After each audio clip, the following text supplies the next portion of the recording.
All right, welcome back, everybody. Glad you could rejoin us after that little hiatus there, Mike. It's time for the most fun part of the week. This is Mike's picks.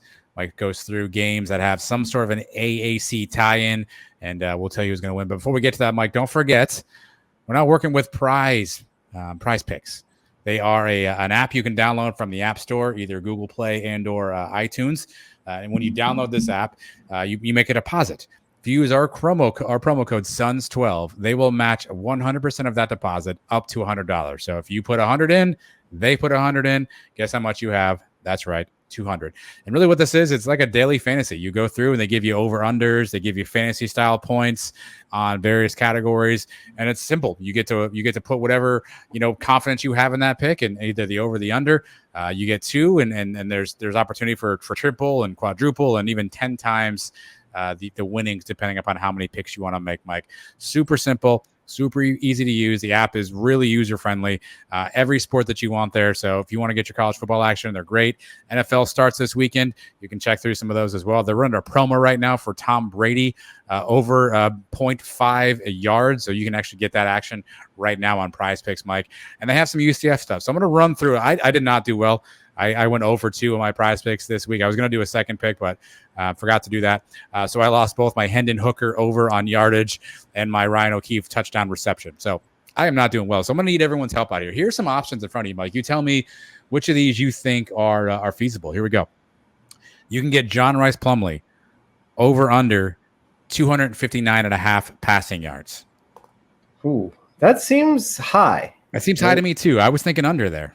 Right. I mean, we didn't expect him to throw for 308 last week either, but you figure Louisville, tougher defense, and probably more dependent on the run game this week. I would say under. Okay. Well, here are some ones that caught my eye. You can get JRP 59.5 rushing yards. I like the over in that one. I think he's going to break a few, maybe a couple design runs, but also at the same time, just scrambling away from pressure that comes in. We talked about the offensive line. He breaks out. He breaks one for 30 yards. All of a sudden, you're halfway there. Okay. Are you feeling dangerous enough then? So if you take the over on JRP, are you going to take the over Isaiah Bowser 72.5? Would you take both overs on both those guys' rushing yards in a 2-pick situation? I think I would. 72.5 does not seem that outrageous for a Bowser in a game like this where we think Gus is going to feed him 30 to 35 times. This is one of those games like Boise State last year, like the Gators at the end of the year. If he's going to be saving Bowser's carries, it's not going to be in this game. He'll save his carries maybe against FAU the following week. But I expect him to be the bell cow running back that we always expect him to be this week.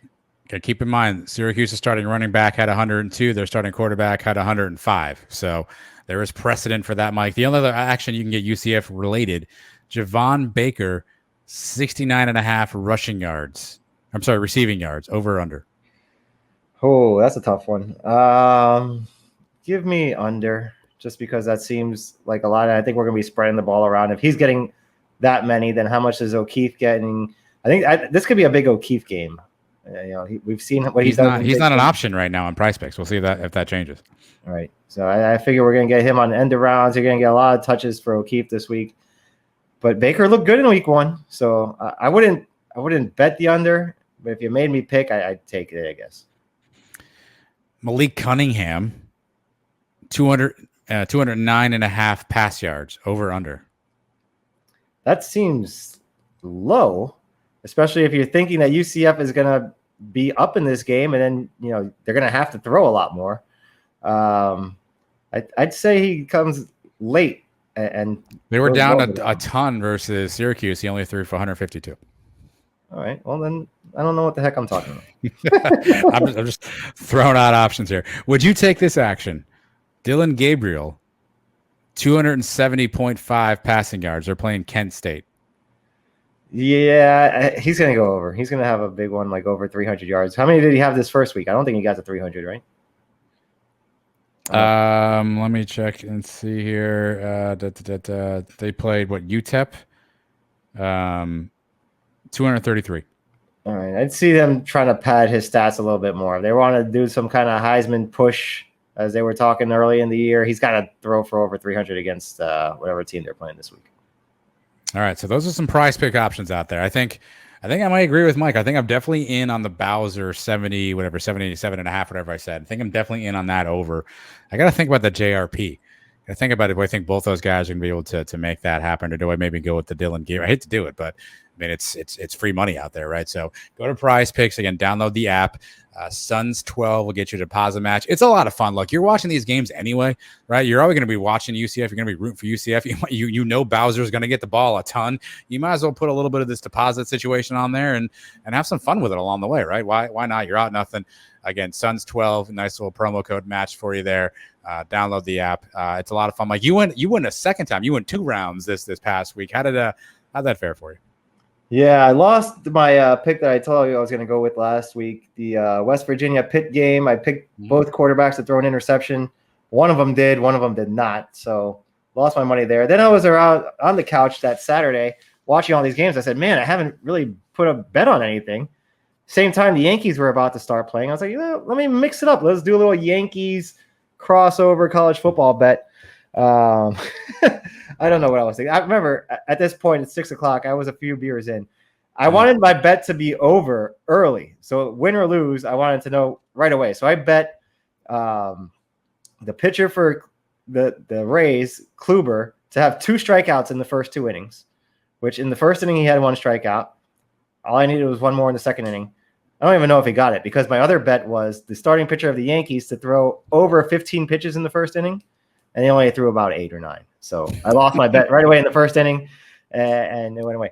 But you know what I do like about PrizePicks? These are parlays. So I made 3 bets. It was those 2, and I had Cam Rising throwing for over 210 yards, whatever it was.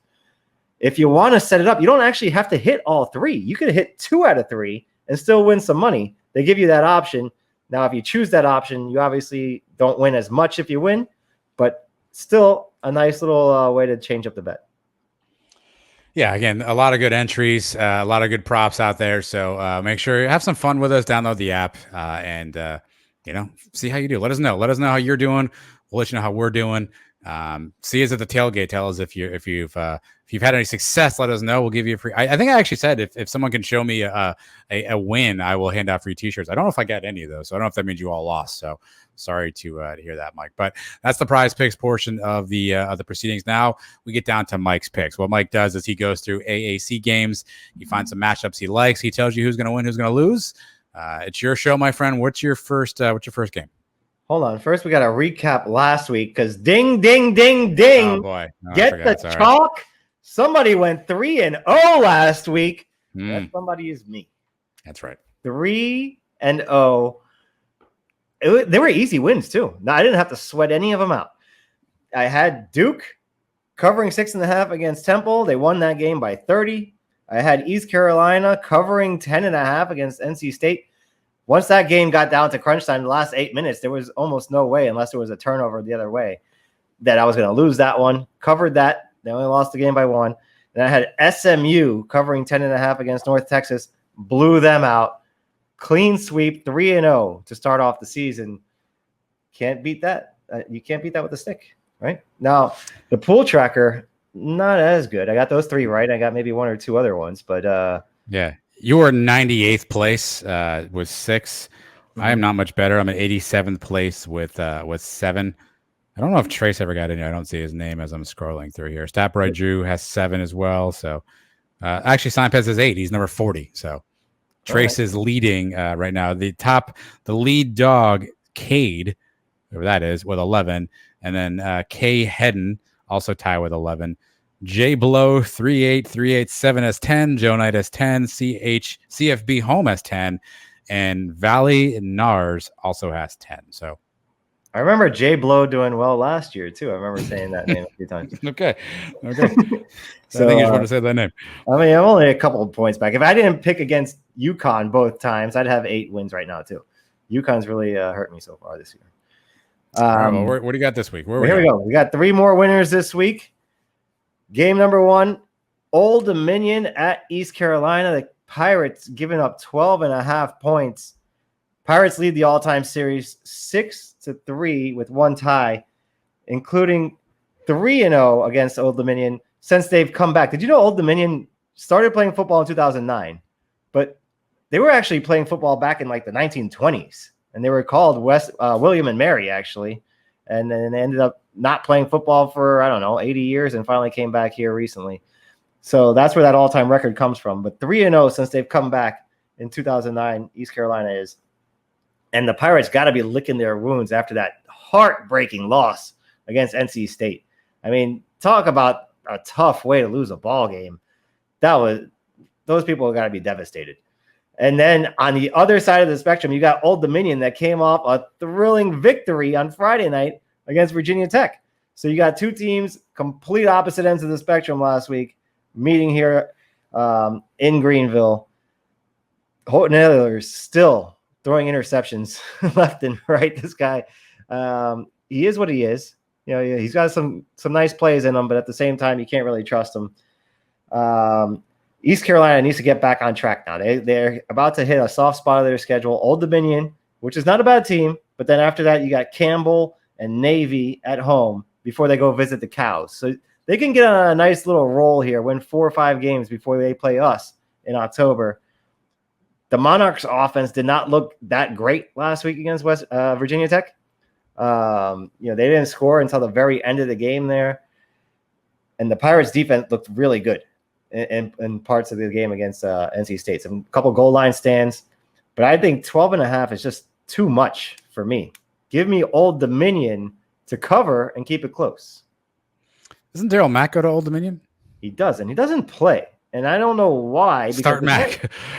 The guy that was playing quarterback for them last week wasn't great. He played good in the fourth quarter, but that whole game, they didn't score an offensive touchdown. The one touchdown they had going into the fourth quarter was a blocked field goal that they ran back like 70 yards. So I don't know why Mack is not an option. He scored 6 touchdowns in one game for us in the championship game against Memphis.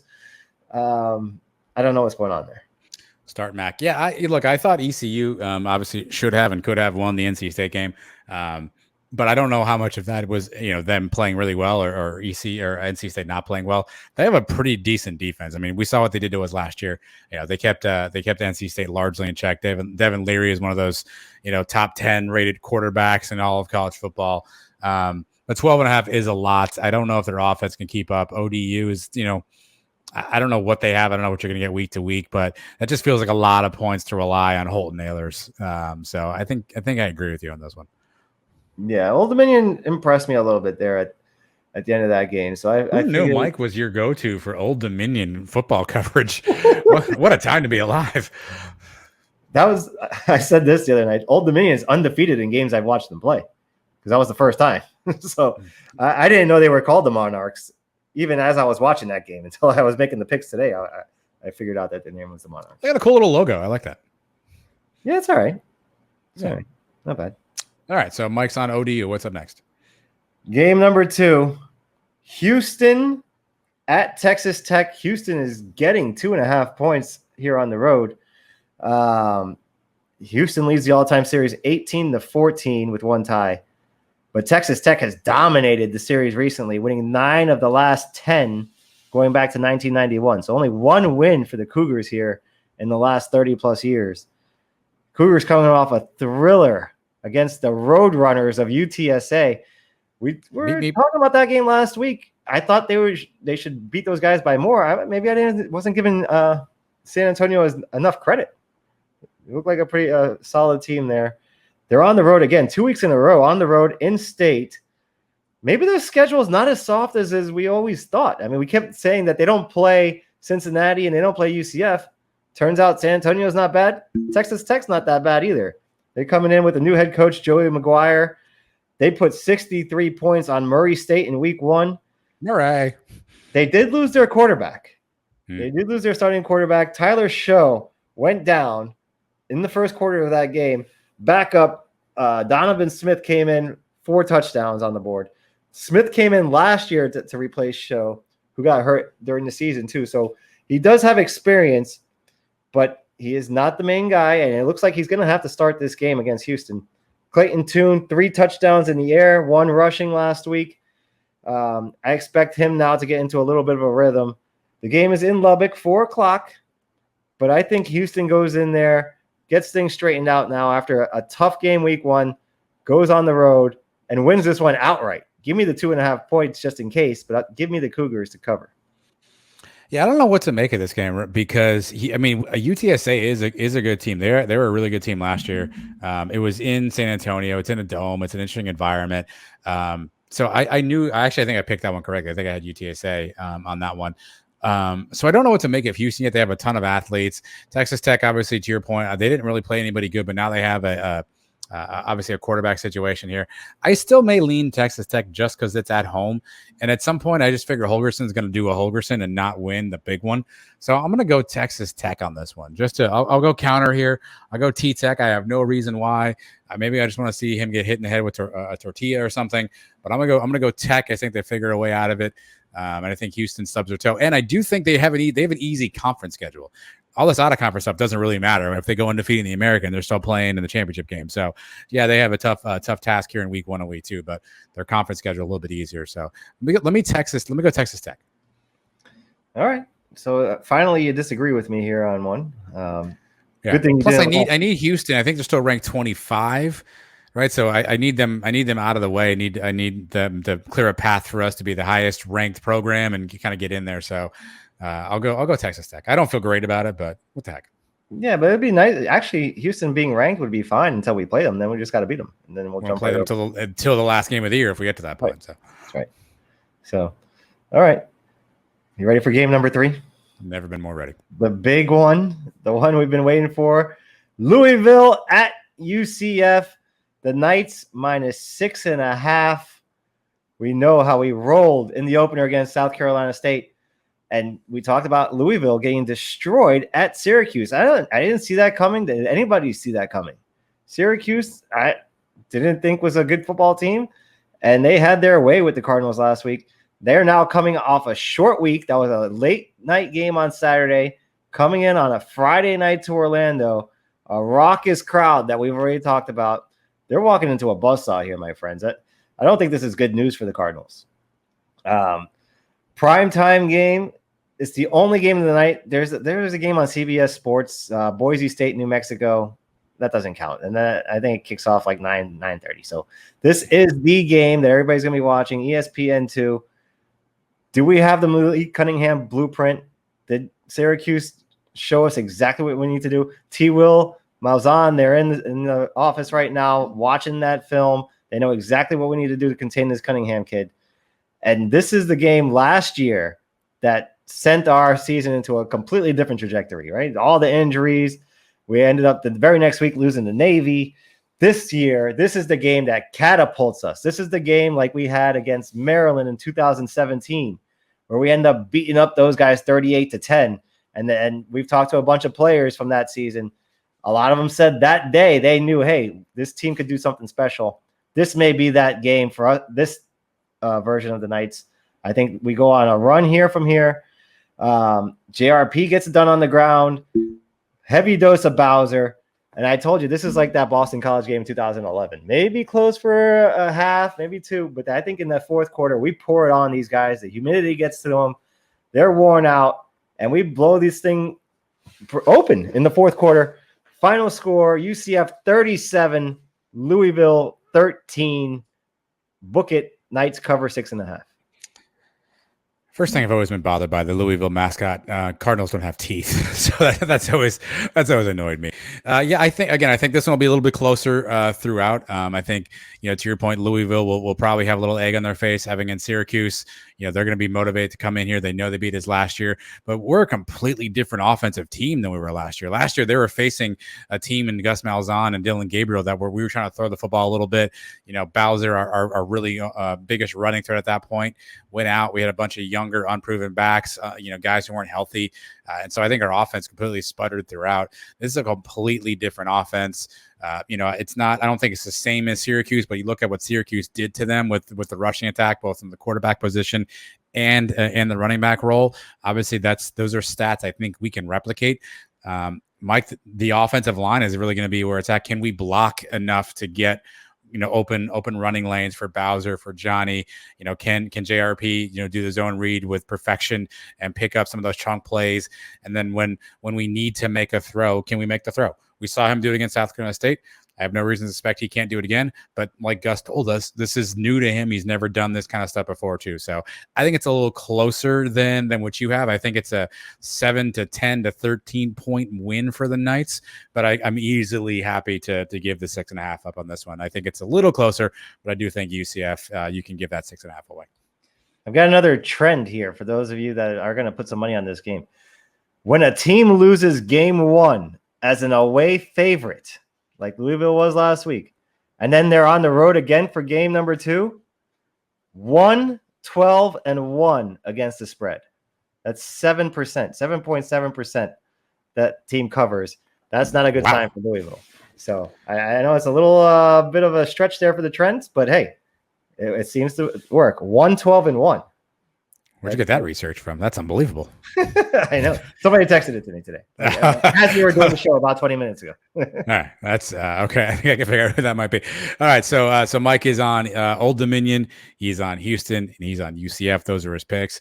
Again, if you're in the PrizePicks, you're only a week down. You can still get in there and have some fun. Or I'm sorry, Pool Tracker, week down, get in and have some fun. But PrizePicks, you can get in whenever you want. You can get some action today, tomorrow, Friday, Saturday, Sunday, Monday, a lot of football coming up, so you can get involved in that as well. And those are Mike's picks. Check back next week. Let's see if he was right. Let's see where he was wrong. Trust me, if he's right, you're going to hear all about it. So you're going to want to join us next week to figure that out, Mike. Let's take a little break here. What do you think? You did a lot of research there. I know you probably need a quick minute to keep yourself healthy, keep yourself well over there. So we're going to take a break. We'll come back with Cow of the Week. We'll wrap up the show this week. Don't go anywhere. We are the Sons of UCF. And you know who we're brought to you by, Mike? Gordon and Partners. That's right.